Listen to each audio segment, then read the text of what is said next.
பாலும் தெளிதேனும் பாகும் பருப்பும் இவை நாளும் கலந்துனக்கு நான் தருவேன். கோலம் செய் துங்கக் கரிமுகத்து தூமணியே நீ எனக்கு சங்கத்தமிழ் மூன்றும் தா.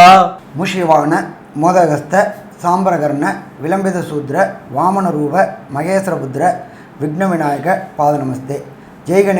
ஜெய்கணேச பாகிமாம். ஸ்ரீ பகவதி யூடியூப் சேனல் நேயர்களுக்கு அஸ்ட்ராலஜர் டாக்டர் சுவாமி ஹரிஹர சர்மாவின் பணிவான நமஸ்காரங்கள். சக்தி ஜோதிட குழுவின் சார்பாக அடியேன் சக்தி சுவாமி ஆகிய நானும் ஐயா KS ஐயங்கார் அவர்களும் டாக்டர் ஹரிஹர சர்மா ஐயா அவர்களும் வந்திருக்கின்றோம். குரோதி வருஷம் கார்த்திகை மாத பலன்களை பற்றி பார்ப்பதற்காக. அனைவருக்கும் ஹரிஹர சர்மாவின் பணிவான நமஸ்காரங்கள். நாம் ஒவ்வொரு முறையும் பார்க்குறது அப்படின்றது மாத பலன்கள், வார பலன்கள், வருட பலன்கள், கிரக பயிற்சி பலன்கள், அதே போல் மெல்ல செல்லும் கிரகங்களுடைய பயிற்சி பலன்கள் பார்க்குறோம். அதே மாதிரி இப்போ இந்த மாதம் பார்க்க போகிறது கார்த்திகை மாதம். மாதங்களில் கார்த்திகை மாதம்ன்றது மிக உயர்ந்த மாதம் அப்படின்னு எல்லா இடத்துலையுமே சொல்லியிருக்கிறோம். ஜோதிஷ சாஸ்திரத்துலையும் சொல்லியிருக்கு. இது பொறுத்தளவுக்கு கடவுளுடைய மாதம்னு சொல்லலாமா அப்படின்னா கார்த்திகை மாதத்தை கடவுளுடைய மாதம்னு சொல்லலாம். சரி, என்னென்ன கடவுளுக்கு இந்த மாதங்கள் உயர்ந்த மாதங்கள் அப்படின்னு பார்த்தோம்னாக்க, எம்பெருமான் கார்த்திகை அப்படின்னாலே எம்பெருமான் முருகபெருமானுக்கு விசேஷமான நாட்கள். அந்த முருகபெருமானுக்கு விசேஷமான நாட்களான அங்காரக நாட்கள் செவ்வாய்க்கிழமை தோறும் முருக வழிபாடு பண்ணக்கூடிய வாய்ப்புகள். இதை தவிர வருடந்தோறும் சபரிமலையில் உள்ள பொண்ணு 18ஆம் படி ஐயப்ப சாமிக்கு 48 நாள் மண்டல விரதம் இருக்கக்கூடிய நாட்கள் தொடக்கம். கார்த்திகை 1ஆம் தேதி மாலையை போட்டு 48 நாள் விரதம் இருந்து மண்டல பூஜைகள். அந்த மண்டல பூஜை முடிஞ்சு தை மாதத்தில் மகர ஜோதியும் சங்கமிக்கக்கூடிய மாதம் அப்படின்றது. இதை தவிர இன்னொரு விசேஷமான நாள் அப்படின்றது நரசிம்மருக்கு உகந்த மாதம் அப்படின்றது கார்த்திகை மாதம். நரசிம்மர் அப்படின்னாலே உக்ரகமானவர். ஆனால் உக்ரகமானவர் நம்மளுடைய இதை பொறுத்தளவுக்கு அவர்கிட்ட சரணாகதி அடையும் போது அவர் சாந்த சொரூபியாக ஆகக்கூடியது. அதுவும் பார்த்தோம் அப்படின்னாக்க நரசிம்மருக்கு உகந்த நாள் அப்படின்றது யோகமான நாளான ஞாயிற்றுக்கிழமை. அப்போ இந்த ஞாயிற்றுக்கிழமை தோறும் இது நம்மளுக்கும் பார்த்தீங்கன்னாக்கா ஞாயிற்றுக்கிழமை எல்லாமே விடுமுறை தினமாக தான் வருது. அப்போ இந்த விடுமுறை இந்த கார்த்திகை மாதத்தில் வர ஒவ்வொரு ஞாயிற்றுக்கிழமையும் நீங்கள் இருக்கிற இடத்துக்கு பக்கத்தில் உள்ள நரசிம்மர் கோயிலுக்கு போயிட்டு நரசிம்மரை வழிபடுறது மிக விசேஷமானது, மிக உன்னதமானது. அதுவும் பார்த்தோம்னாக்க மரமணர் பக்கத்தில் சிங்கப்பெருமாள் கோயில் பக்கத்தில் ஒரு நரசிம்மர் இருக்கார். ரொம்ப 3 கண்ணுடைய நரசிம்மர். அவரை வழிபட்டோம்னாக்க வீட்டிலையும் சரி உங்களுடைய தொழிலிடத்துலையும் சரி தடைபட்டிருக்கிற அத்தனை காரியங்களையும் வதம் பண்ணி, அதாவது எதிரிகளை அழித்து நமக்கு நன்மை செய்யக்கூடியவர் நரசிம்மர்.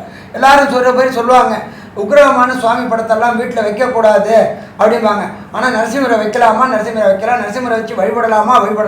நரசிம்மருக்கு உகந்த இந்த 4 ஞாயிற்றுக்கிழமையும் வரக்கூடிய கார்த்திகை மாதத்தில் 4 ஞாயிற்றுக்கிழமையும் நரசிம்மரை வழிபட்டீங்க அப்படின்னு சொன்னாக்க வீட்டில் உள்ள அத்தனை துர்சக்திகளும் கெட்ட சக்திகளும் பொறாமை, பச்சரிப்பு, ஓம்பல் இதை மாதிரி இருக்கின்ற துர்சக்திகள் அத்தனையும் நம்ம வீட்டை விட்டு விலகக்கூடியது. சரி, அதை தவிர இப்போ இந்த மாதம் பிறக்குது, கார்த்திகை மாதம் பிறக்குது. இந்த கார்த்திகை மாதத்தில் என்னென்ன விசேஷ தினங்கள்னு பார்ப்போம். ஃபஸ்ட்டு கார்த்திகை பிறக்கிறது அப்படின்றது வரப்போ 16/11/2024 இருக்கிறதுலையே பெருமாளுக்கு வசந்த நாள் அப்படின்றது சனிக்கிழமை. அன்னைக்கு தான் இந்த கார்த்திகை மாதம் தொடங்குது. இந்த கார்த்திகை மாதம் முடியக்கூடிய நாள் அப்படின்றது 15/12/2024 உயர்ந்த கிழமை, சூரிய பகவானுக்கு உயர்ந்த கிழமை, நரசிம்மருக்கு உயர்ந்த கிழமையான ஞாயிற்றுக்கிழமையில் முடியுது. சரி, இந்த மாதத்தில் என்னென்ன விசேஷ தினங்கள் இருக்குது அப்படின்றத ஃபஸ்ட்டு பார்ப்போம். 16/11/2024 மாதம் தொடங்குற அன்னைக்கே முடவன் முழுக்கு. இந்த முடவன் முழுக்கு அப்படின்றத பொறுத்தளவுக்கு என்ன பண்ணுவாங்க அப்படின்னாக்க ஸ்நானம் பண்ணக்கூடியது, புனித நதிகளில் ஸ்நானம் பண்ணக்கூடியது இந்த முடவன் முழுக்கு.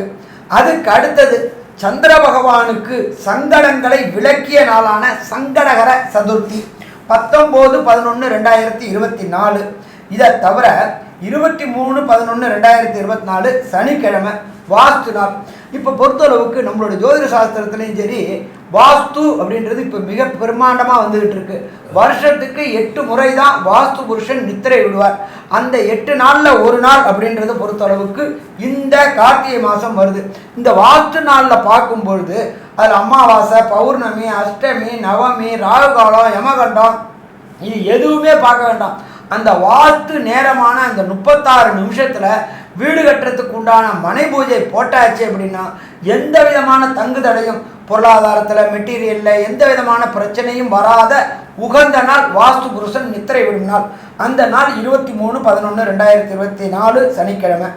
அதுக்கு அடுத்தது பார்த்தோம் அப்படின்னாக்க நம்ம நாட்டில் பொறுத்தளவுக்கு, தமிழ்நாட்டை பொறுத்தளவுக்கு நகரத்தார்கள் அப்படின்றது கிட்டத்தட்ட காரைக்குடி இந்த பக்கத்தில் இருக்கிறவங்களுக்கு பிள்ளையார் நோன்பு இருக்கக்கூடிய நாள் அப்படின்றது அவங்க பொறுத்தளவுக்கு அந்த பிள்ளையார்பட்டி கற்பக விநாயகர் பெரும்பாலும் குலதெய்வமாக இருக்கும். பாக்கி 94 வகையாகவும் இருக்கும். ஆனாலும் அந்த பிள்ளையார் நோன்பு இருக்கக்கூடிய காலகட்டங்கள் 6/12/2024 வெள்ளிக்கிழமை. அதுக்கு அடுத்தது 12/12/2024 பரணி தீபம். அதுக்கு அடுத்தது 13/12/24 அண்ணாமலையார் கார்த்திகை மாதம் அண்ணாமலையாருக்கு உண்டான கார்த்திகை தீபம். வரக்கூடிய 14/12/2024 சனிக்கிழமை தத்தாத்திரேய ஜெயந்தி. அன்னைக்கு தான் பௌர்ணமி, கார்த்திகை பௌர்ணமி ரொம்ப விசேஷமான பௌர்ணமி. சரி, இதை தவிர அன்றைக்கு அதாவது மாதம் பிறக்கக்கூடிய 16/11/2024 கிரக நிலையை பார்ப்போம். ரிஷபத்தில் குரு பகவான் வக்ரகதியில் இருக்கிறாரு. அதுக்கு அடுத்தது பார்த்தோம் அப்படின்னா கர்க்கடகத்தில் செவ்வாய் பகவான் நீச்சமடைஞ்ச நிலையில் இருக்கிறாரு. அதுக்கு அடுத்தது 6ஆம் இடமான கன்னியில் கேது பகவான் இருக்காரு. அதுக்கு அடுத்தது பார்த்தோம் அப்படின்னா மாதம் பிறக்கக்கூடிய விருச்சிக மாதத்தில் சூரிய பகவானும் புத பகவானும் இருக்கிறாங்க. இதில் இன்னொரு விசேஷம் அப்படின்னு பார்த்தோம் அப்படின்னாக்க சூரியனை குரு வக்ர குரு சதசப்தம பார்வை பார்க்குறாரு. எப்பொழுதுமே குருவுக்கும் சரி எல்லா கிரகங்களுக்கும் சரி 180 டிகிரி சதசப்தம பார்வை ரொம்ப விசேஷமான பார்வை. இதை ஜோதிட சாஸ்திரத்தில் என்ன சொல்வோம் அப்படின்னாக்க சிவயோகம் அப்படிம்போம். அதே போல் குரு புதனையும் பார்க்குறாரு. புத ஆதிபத்திய யோகம்னு சொல்லலாமா, புத ஆதிபத்திய யோகம்னு சொல்லலாம். அதுக்கு அடுத்தது பார்த்தோம்னாக்க தனுரில் சுக்கிர பகவான் இருக்காரு. அதுக்கு அடுத்தது பார்த்தோம் அப்படின்னாக்க சனி பகவான் வக்ர நிவர்த்தி அடைஞ்சு கும்பத்திலேயே ஆட்சி பெற்று இருக்கிறார். அடுத்தது காலபுருஷ தத்துவத்தின்படி 12ஆம் ராசியான மீன ராசியில் ராகு பகவான் கோதண்ட ராகுவா இருக்கக்கூடிய இந்த காலகட்டங்களில் கார்த்திகை மாதம் பிறக்குது. இப்போ இந்த கார்த்திகை மாதத்தில் உண்டான என்னென்ன யோகங்கள் இருக்குது அப்படின்றத டாக்டர் அஸ்ட்ரோ KS ஐயங்கார் விரிவாகவும் விளக்கமாகவும் சொல்லுவாங்க. ஐயா, அற்புதமாக சொன்னீங்க. இந்த மாதம் பார்த்ததுன்னா கார்த்திகை மாதத்தில் காலபுருஷ தத்துவத்தின் 2வது ராசியான ரிஷபத்தில் குரு வக்ரகதியில் இருக்கார். இதில் என்ன விசேஷம் அப்படின்னா 9ஆம் இடம் அப்படின்னு சொல்லக்கூடிய காலபுருஷ தத்துவத்தின் 9ஆம் இடத்துல சுக்கிரன் இருக்கிறதுனால குருவும் சுக்கிரனும் பரிவர்த்தனை யோகம் அடைகிறது பெரிய விசேஷம். இது பெரிய ஏற்றம். அந்தந்த ராசியில் அவள் ஆட்சி பெற்றதற்கு சமம். அதனால் பார்த்தாலேயானால் சுக்கிரன் தன்னுடைய வீடான ரிஷபத்தில் ஆட்சியும் குரு தன்னுடைய வீடான தனுசுவில் வக்ரகதியில் ஆட்சியும் பெற்றிருக்கிறதுக்கு சமம். அதனால் பரிவர்த்தனை யோகம், கிரக பரிவர்த்தனை யோகம் நடக்கிறது ஒன்று. 2வது விஷயம் பார்த்தாலேயானால் வக்கரம் பெற்ற குரு சமசப்தம பார்வையில் சூரியனை பார்க்குறாரு. ஏன்னா விருச்சிகத்தில் சூரியன் வந்துட்டார். சூரியன் சமசப்தமத்தில் இருக்கக்கூடிய காலகட்டம் இது. சிவராஜ யோகம் அப்படின்னு பேர். நாட்டை ஆளுகின்ற அவர்களுக்கு ஒரு பெரிய ஏற்றத்தை கொடுக்கக்கூடிய யோகமாக கருதப்படுகிறது. பொதுவாகவே இந்த சிவராஜ யோகம் இருக்கக்கூடியவர்களுக்கு கஷ்டன்றது வர்றதுக்கு வாய்ப்பே கிடையாது. எந்த ஒரு பிரச்சனைகளாக இருந்தாலும் அதுவே சரியாக போகக்கூடிய வாய்ப்புகள் நிச்சயமாக உண்டு. இந்த சிவராஜ யோகமும் அதை தவிர குரு சுக்கிரன் பரிவர்த்தனையும் இந்த மாதம் பெரிய ஏற்றத்தை கொடுக்கறது. இதை தவிர பார்த்தலையானால் சனி பகவான் ஆட்சி பெற்று கும்பத்தில் வக்கர நிவர்த்தியெல்லாம் அடைஞ்சு அவர் சனி பகவான் கும்பத்திலேயே சதய நட்சத்திரத்தில் இருக்கார். அது ஒரு பெரிய ஏற்றம். ஏன்னா அவருடைய ராசியிலேயே அவர் ஆட்சி பெற்று போய் இருக்கிறதுனால பெரிய ஏற்றத்தை கொடுக்கக்கூடிய காலகட்டமாக இருக்குது. இது சசயோகம்னு சொல்லுவாள். ஏன்னா அவர் ஆட்சி பெற்று போயிருக்கக்கூடிய யோகம். பஞ்சமகாபுருஷ யோகத்தில் இது ஒரு பெரிய ஏற்றத்தை கொடுக்கக்கூடிய யோகம். இது எதனால் இந்த யோகத்தை சொல்கிறோம் அப்படின்னா வேலை செய்பவர்கள், வேலையாட்கள் இவர்களுக்கெல்லாம் பெரிய மாற்றங்கள், அதாவது ரெவல்யூஷனரி லீடர்ஸ், ரெவல்யூஷன்ஸ் இதெல்லாம் வரக்கூடிய காலகட்டமாக இது அமையக்கூடும் அப்படின்றத சொல்கிறோம். ஏன்னா குருவும் வக்ரகதியில் இருக்கார். அதை தவிர பார்த்தீங்கன்னா சனி ஆட்சி பெற்று போயிருக்கார். அதனால் ஒரு போராட்டம் நிறைந்த ஒரு மாற்றங்கள் ஏற்படுத்தக்கூடிய வாய்ப்புகள் இந்த கார்த்திகை மாதத்தில் வரும். இந்த மாதத்தில் பார்த்தாலேயானால் ஒரு ராசிக்கும், அதாவது மேஷம் முதல் மீனம் வரை என்னென்ன பலன்கள், இந்த மேஷம் முதல் மீனம் வரை இந்த யோகங்கள் எந்த அளவுக்கு அவங்களுக்கு ஏற்றத்தையும் மாற்றத்தையும் அவர் வாழ்வில் கொடுக்கும் அப்படின்றத ஒன்றொன்னா வருஷப்படுத்தி பார்க்கலாம். அன்பார்ந்த கன்னியாராசி என்பர்களே, மகம் பூரம் உத்திரம் சிம்மத்தில் வருது. உத்திரம் அஸ்தம் சித்திரை வரக்கூடியது கன்னியாராசி. ராசியிலேயே ராசிநாதனான புத பகவான் ராசிக்கு 3ஆம் இடத்துல கம்யூனிகேஷன் பாவத்தில் இருக்கார். அவருடைய இடத்துல கேது பகவான் இருக்கார். அந்த கேது பகவானை பிரகஸ்பதியான குரு பகவான் 5ஆம் பார்வையாக பார்க்குறாரு. அப்போ இந்த காலகட்டங்களில் கன்னியாராசி என்பவர்களுக்கு உடல் நலத்தில் சிறு சிறு பிரச்சனைகள் வரக்கூடிய வாய்ப்புகள் உண்டு. இதுக்கு முன்னாடி ராசியை குரு பகவான் வக்ரம் இல்லாமல் பார்த்தா இப்போ பலம் இழந்து பார்க்கறதுனால யூரினரி இன்ஃபெக்ஷன் வரக்கூடிய வாய்ப்புகள் உண்டு, அடிவயது உபாதைகள் வரக்கூடிய வாய்ப்புகள் உண்டு, பிறப்புறுப்புகளில் சின்ன சின்ன ப்ராப்ளங்கள் வரக்கூடிய வாய்ப்புகளும் உண்டு. அதனால் கன்னியாராசி நேயர்கள் இந்த காலகட்டங்களில் மிக மிக எச்சரிக்கையாக இருக்கிறது மிகச் சிறந்ததாக இருக்கும். இதை தவிர ராசிக்கு 3ஆம் இடமான கம்யூனிகேஷன் பாவம் அப்படின்ற இடத்துல சூரிய பகவானும் புத பகவானும் இருக்கார். சூரிய பகவான் அப்படின்னாலே உஷ்ணம், ஆத்திரம், கோபம் எல்லாமே இருக்கும்.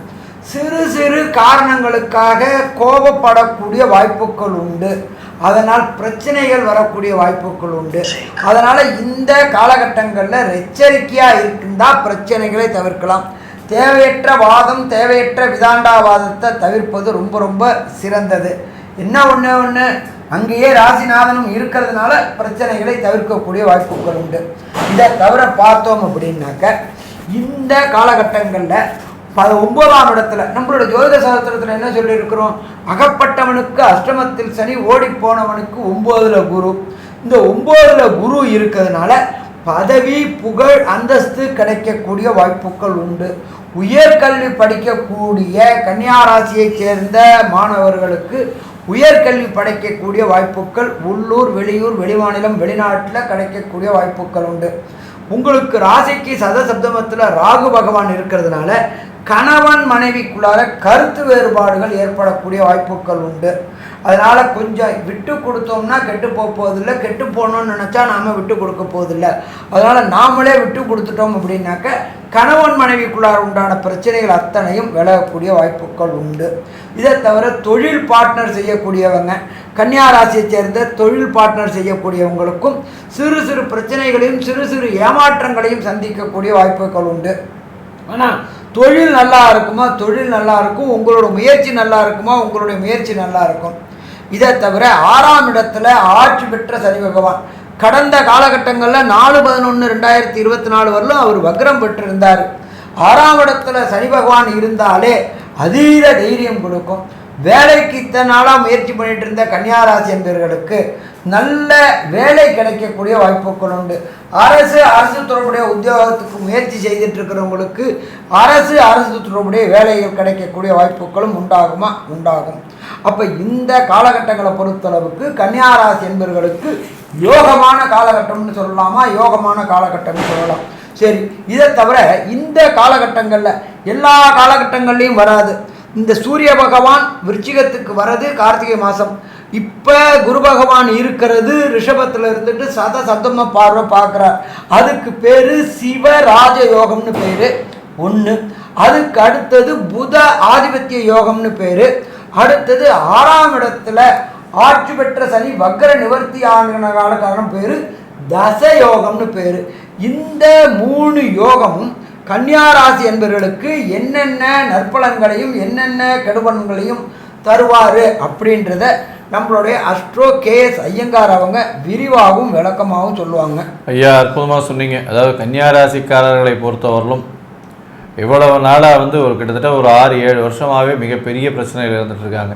ஏன்னா அவங்களுக்கு 4ஆம் இடத்துல சனி பகவான், அதுக்கப்புறம் 5ஆம் இடத்துக்கு போயும் அந்த அளவுக்கு ஒரு பெரிய ஏற்றத்தை கொடுக்கல, திருப்பி வக்கர சனி.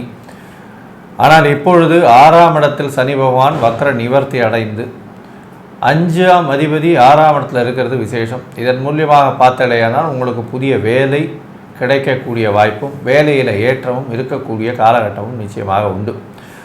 ராசியை குரு வக்கரகதியில் பார்க்குறார். இருந்தாலும் ராசிக்கு 4ஆம் இடத்துல சுக்கிர பகவான் இருக்கிறது பெரிய ஏற்றம். ஏன்னா 4ஆம் இடத்துல சுக்கிரன் இருக்கிறது அவருக்கு திக்பலத்தை கொடுக்கும். 4ஆம் இடத்துல சுக்கிரனும் சந்திரனும் இருந்தால் அவருக்கு திக்பலம் கொடுக்குறது. அதனால் சுக்கிரன் இருக்கிறதுனால நல்ல ஒரு ஏற்றத்தை கொடுக்கக்கூடிய காலகட்டமாக அமையப்போகுது. இந்த மாதத்தில் பார்த்தோன்னா அதுவும் கார்த்திகை மாதத்தில் ஒரு பெரிய யோகம் என்ன அப்படின்னா 3-8 அதிபதி மறைவு ஸ்தான அதிபதிகள் அவர் 11ஆம் இடத்துல நீச்சப்பட்டு போகிறார். அதாவது எல்லாமே ஆபோகடி ஸ்தானமாக வருது. 3, 8, 11 இதெல்லாமே மறைந்த இடமாகவே வருது. இதன் மூலியமாக பார்த்தாலேயானால் பண வரவிற்கு பஞ்சம் இருக்காது. தொழிலில் நல்ல ஒரு ஏற்றம் இருக்கும். பணம் அபரிமிதமாக வரக்கூடிய காலகட்டமாக இருக்கும். அதை தவிர பார்த்தாலேயானால் குருவும் சுக்கிரனும் பரிவர்த்தனை யோகம் பெறதுனால 9ஆம் இடத்தில் ஆட்சி பெற்ற சுக்கிரன் இருக்கிறதும் அவரே 2ஆம் இடத்திற்கு அதிபதின்றதுனால உங்களுக்கு திடீர் பணவரவு, அதாவது பாக்கியஸ்தானத்தில் வந்து பாக்கியஸ்தான அதிபதியே போய் இருக்கிறது பெரிய விசேஷம். இதன் மூலியமாக நீங்கள் எதிர்பாராத இடத்துலேருந்து திடீர்னு பணம் வரக்கூடிய வாய்ப்புகள் இந்த மாதத்தில் வரும். இவ்வளோ நாளாக வந்து வீடு ஏதாவது விற்கணும்னு நினச்சிட்டு இருந்தீங்கன்னா இந்த காலகட்டத்தில் அது வந்து செட்டில் ஆகக்கூடிய வாய்ப்புகள், அதன் மூலியமாக அதீதமான பணம் மறைந்த இடத்துலேருந்து திடீர் பணம் வரக்கூடிய, ஏன்னா 8ஆம் அதிபதியும் 11ஆம் இடத்துல மறைஞ்சு போயிருக்கான், வெளிநாட்டிலிருந்து திடீர் பணம் வரக்கூடிய வாய்ப்பு, வேலையில் பெரிய ஏற்றம் கிடைக்கும். ஏன்னா 6ஆம் இடம் வலுத்து போயிருக்கு, 8ஆம் இடம் நீச்சமாய் போயிருக்கு, நல்ல ஒரு ஏற்றம் கிடைக்கக்கூடிய, 8ஆம் அதிபதி நீச்சமாய் போயிருக்காரு, நல்ல ஒரு ஏற்றம் கிடைக்கக்கூடிய காலகட்டமாக அமையுது. இப்போ பார்த்தடையானால் 3ஆம் அதிபதியும் 11ஆம் இடத்துல நீச்சப்பட்டு போயிருக்காரு. அதனால் எடுக்கக்கூடிய முயற்சிகள் நிச்சயமான ஒரு வெற்றியை கொடுக்கக்கூடிய காலகட்டமாக உங்களுக்கு அமைய போகிறது. 12ஆம் அதிபதியும் 3ஆம் இடத்துல இருக்கிறதுனால வெளிநாடு போகக்கூடிய பாக்கியம் நிச்சயமாக இருக்கும். உங்களுடைய சயனஸ்தானம் கெடும், தூக்கத்தினுடைய ஸ்தானம் கெடும், கணவன் மனைவிக்குள்ளே இருக்கக்கூடிய அந்யோன்யம் கிடக்கூடிய வாய்ப்புகள் நிச்சயமாக உண்டு. ஏன்னா சனியின் பார்வை 12ஆம் இடத்துல விழுறதுனால கண்டிப்பாக சயனஸ்தானம் கெடும். ஆனால் தொழிலில் அபிவிருத்தி இருக்கும். 10ஆம் அதிபதியும் 3ஆம் இடத்துல முயற்சியின் மூலியமாக நல்ல ஒரு ஏற்றத்தை கிடைக்கக்கூடிய காலகட்டமாக அமையிறது. இந்த கன்னியாராசிக்காரர்கள் ஆர்ட் டைரக்டர்ஸாக இருக்கிறவங்க, அதை தவிர வந்து இன்ஸ்ட்ருமெண்டல் மியூசிக் வாசிக்கிறவங்க, அதாவது புல்லாங்குழல் இந்த மாதிரியான இன்ஸ்ட்ருமெண்டல் மியூசிக் வாசிக்கிறவங்க, மூங்கில் சம்பந்தப்பட்ட காற்று சம்பந்தப்பட்ட இது வாசிக்கிறவங்க, கம்யூனிகேஷன் பாவத்தில் இருக்கிறதுனால நல்ல ஒரு ஏற்றம் கிடைக்கக்கூடிய வாய்ப்புகள் உண்டு. அதை தவிர பார்த்தலையானால் இந்த கம்யூனிகேஷன் இண்டஸ்ட்ரியில் இருக்கிறவங்க, அதாவது இந்த அலைக்கற்றைன்னு சொல்லக்கூடிய 2G 3G 4G இந்த மாதிரியான விஷயங்கள், இந்த மொபைல் ஃபோனுடைய இதில் இருக்கிறவங்க அவங்களுக்கெல்லாம் பெரிய ஏற்றம் கிடைக்கும். இதை தவிர பார்த்தீங்கன்னா சார்ட்டர்ட் அக்கௌண்டன்ஸு, அதை தவிர பேங்கிங் அக்கௌண்ட்ஸு, அதை தவிர வந்து இந்த ஸ்டாட்டிஸ்டிக்ஸ் எழுதுகிறவங்க, என்ன சொல்கிறது, இந்த லைப்ரரி வச்சு நடத்துகிறவங்க, லைப்ரரியன்ஸ், அவங்களுக்கு எல்லாருக்குமே பெரிய ஏற்றம் கிடைக்கக்கூடிய காலகட்டமாக அமைய போகிறது. இந்த மாதத்தில் பார்த்தலையானால் உங்களுடைய ராசிக்கு 9ஆம் இடத்துல இருக்கக்கூடிய வக்கரம் பெற்ற குரு பகவான் பரிவர்த்தனையில் 4ஆம் இடத்துல ஆட்சி பெற்று போகிறார், வக்கரம் பெற்று ஆட்சி பெற்று போகிறார். இதன் மூலியமாக தாயின் உடல்நிலையில் நல்ல ஒரு ஏற்றம் இருக்கும். தாயின் சொத்துக்கள் வரக்கூடிய வாய்ப்புகள் உண்டு. அதை தவிர புதிய வீடு மனை வாங்கக்கூடிய வாய்ப்புகள் நிச்சயமாக இருக்கும். வீடு விற்கணும்னு பார்த்தீங்கன்னாலும் கண்டிப்பாக இந்த காலகட்டத்தில் விற்கக்கூடிய காலகட்டமாக அமைப்போம். இந்த மாதத்தில் எல்லா விதமான முயற்சியும் நல்லபடியாக இருக்கும்னு சொல்கிறோம். இருந்தாலும் சில நாட்கள் இந்த முயற்சிகளை தள்ளி வைக்கிறது நல்லது அப்படின்னு சொல்கிறோம். அது வந்து சந்திராஷ்டம நாட்கள்னு சொல்கிறோம். இந்த சந்திராஷ்டம நாட்கள் எது எது, இந்த மாதத்தில் வரக்கூடிய விஷயங்களில் இந்த கேத்துவுக்கு என்ன பிரீத்தி பண்ணுறது, அதாவது ராகு கேத்துவுக்குள்ளே இருக்கிறதுனால கேத்துவனுடைய உடல்நிலையில் கொஞ்சம் பிரச்சனையை கொடுப்பார். அதனால் வந்து உங்களுடைய கேத்துவுக்கு எந்த கடவுளை வணங்குவது, அதை தவிர இந்த மாதம் வந்து முருகன், ஐயப்பன் மற்றும் நரசிம்மருக்கு உண்டான மாதம்னு சொல்லக்கூடியது. அதனால் இந்த மாதத்தில் எந்த கோவிலுக்கு போயிட்டு வரலாம்னு நம்ம ஐயா கிட்டே கேட்போம். ரொம்ப அற்புதமாக சொன்னீங்க ஐயா. அதாவது உங்களுக்கு சந்திராஷ்டம தினங்கள் அப்படின்னு சொல்லக்கூடியது வந்து இந்த கார்த்திகை மாதத்தில் வந்து 26, 27, 28 கார்த்திகை தேதி, இதற்குண்டான ஆங்கில தேதி அப்படின்னு பார்க்குற போது 11/12/2024 புதன்கிழமை காலையில் 9:36 முதல் 12/12/2024 வியாழக்கிழமை, 13/12/2024 வெள்ளிக்கிழமை பகல் 12:07 வரைக்கும் இந்த நாட்கள் வந்து உங்களுக்கு சந்திராஷ்டம தினங்கள். இந்த சந்திராஷ்டம தினங்களில் தவிர்க்க வேண்டியது என்னன்னு கேட்டிங்கன்னா, அவசியம் தவிர்க்க வேண்டியது அப்படிங்கிறது வந்து புதிய முயற்சிகள் எதுவும் செய்ய வேண்டாம்.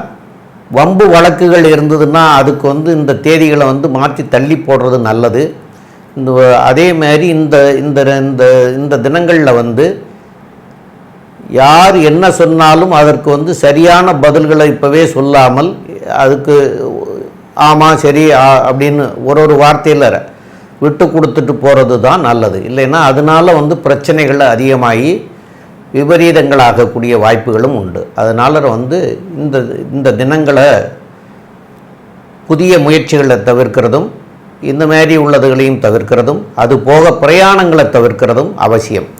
இந்த பிரயாணங்களில் மாத்திரம் தவிர்க்க முடியாது, அவசியம் போய்த்தான் ஆகணும் அப்படிங்கிற போது சில பரிகாரங்கள் சொல்லுவாங்க. அந்தந்த கிழமைக்கு ஏற்ற பரிகாரங்கள் இருக்குது.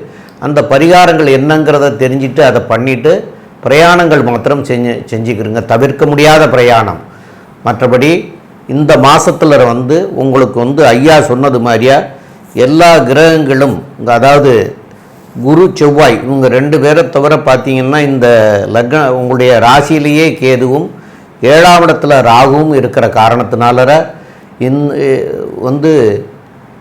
விநாயகரை போய் வணங்குறது நல்லது. அது சால சிறந்ததாக இருக்கும். கேதுனாலே விநாயகர். அப்புறம் இந்த காளாஸ்திரிக்கு கூட போயிட்டு வர்றது கூட சிறப்பாக இருக்கும். அதுகளை செய்ய முடிஞ்சவங்க செஞ்சுக்கிருங்க. காளாஸ்திரி போக முடியாதவங்க இங்கே உள்ள விநாயகரை டெய்லி இந்த மாதம் முழுவதும் டெய்லி வணங்கிட்டே வாங்க. அதனால் வரக்கூடிய விளைவுகளிலிருந்து மாறக்கூடிய வாய்ப்புகள் உங்களுக்கு கிடைக்கும்.